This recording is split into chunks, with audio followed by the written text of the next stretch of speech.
boss, at dumating na yung order ni sir galing Lazada mga boss. Ito ay starter motor ng EcoSport. Dumating ito kahapon, tapos pinuntahan ko sa bahay niya para ma-test mo natin mga boss bago natin isalpak sa kanyang mismong sasakyan mga boss or makina. Ngayon mga boss ay buksan natin itong starter niya. Kasi yung starter niya mga boss ay nasira, kaya hindi ko na nabidyuhan sa pagtanggal mga boss at yung pag-diagnose. Tinanggal ko na kaagad. Ito yung mga boss, ito yung lumang starter niya, nasunog yung carbon brush holder at saka yung stator, kaya bumili na siya ng bago. Ito mga boss, ito na yung bago niya. Parehas lang. Sa pag isalpak doon, subukan muna natin to.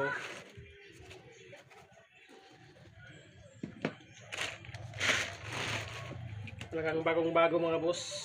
At naglagay lang tayo ng wire sa negative. Tapos kapit natin dito sa negative ground niya. Kahit saan man dito mga boss, basta mayroong ground.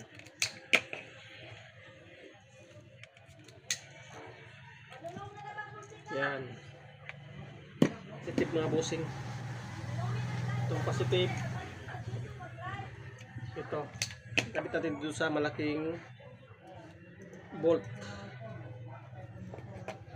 Ngayon bukod dyan ay magkakabit tayo ng isang pang wire na puntang solenoid. Kapit ka dito. Kabit lang natin dito mga bossing. Test natin kung mayroon ba siyang kurente.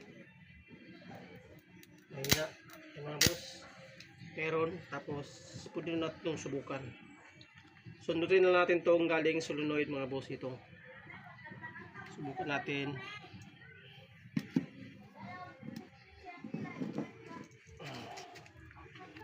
Mga boss, subukan natin.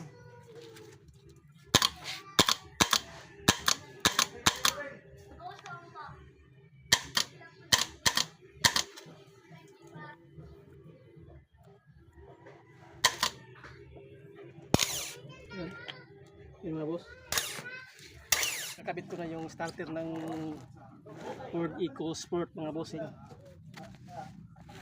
Yung iba mga boss ay tinatanggal pa nila yung intake at saka yung hindi ko naman tinatanggal, kaya kabit na natin to para magkaalaman na tayo mga boss.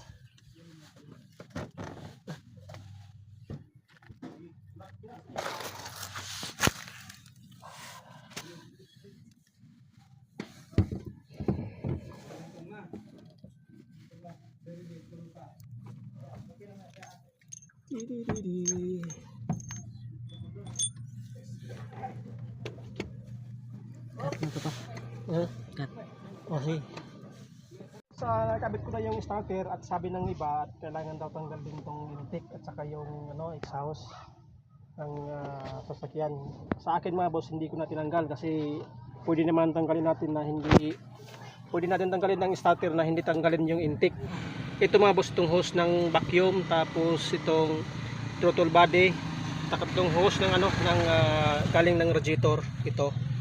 At sa ilalim mga boss, dalawa yung tatanggalin natin doon, yung nakakabit sa AC compressor na isang bolt doon, tapos yung dalawang contact niya ng starter. Yun lang mga boss, yun lang ang tatanggalin natin. Huwag na tayong magtanggal ng marami kasi pag marami tayong tatanggalin mga boss, baka mamaya marami tayong mga sensor ay sensitive pa naman tong Ford. Kung hindi natin dapat tanggalin mga boss, huwag na natin tanggalin kasi malaki yung trabaho natin mga bossing. Kaya hindi ako naniniwala na hindi matanggal yung starter ng EcoSport pag hindi matatanggal tong intake at saka yung radiator. At naikabit ko lang ng maayos mga boss. Ngayon ay susubukan namin paandarin mga boss. Tanggalin na namin mga boss para magkaalaman na. Yun. Ito yung starter na pinamita namin kasi sirang-sira na to. Pag tatanggalin ko yung para makita nyo kung bakit nagre-request ako ng ng assembly, kasi hindi na talaga to mare-repair. Kung mare-repair man to mga boss ay parang assembly na lang ang bibilhin natin. Kasi ang una, sira yung carbon brush holder nito. Kasi tinanggal ko na itong mga bossing. Yun, tanggalan natin. Mayroon siyang holder dito. Yan mga boss, oh. Ubos ang kanyang holder. Tapos ang kanyang stator, yun, oh, lumabas yung isang ipin, dalawa yun, actually dalawa dito mga boss niya. Ayan. Carbon brush wala na. Oh, yung carbon brush niya ubos na rin. At saka yung holder niya nasira rin mga bossing, kaya nag-request ako sa may-ari na mag-request tayo ng panibagong starter para hindi na tayo mahirapan mga bossing. At yun mga boss, ito yung may-ari ng sasakyan at bati kayo sa vlog ko boss. Ay. Ayan mga boss, umandar na ay problema. Ang problema lang ito mga boss ay starter motor mga boss. Kaya na umandar na. At hanggang dito lang yung munang video natin mga boss. At abangan nyo sa susunod na vlog mga boss. At thank you sa mga boss at good day. At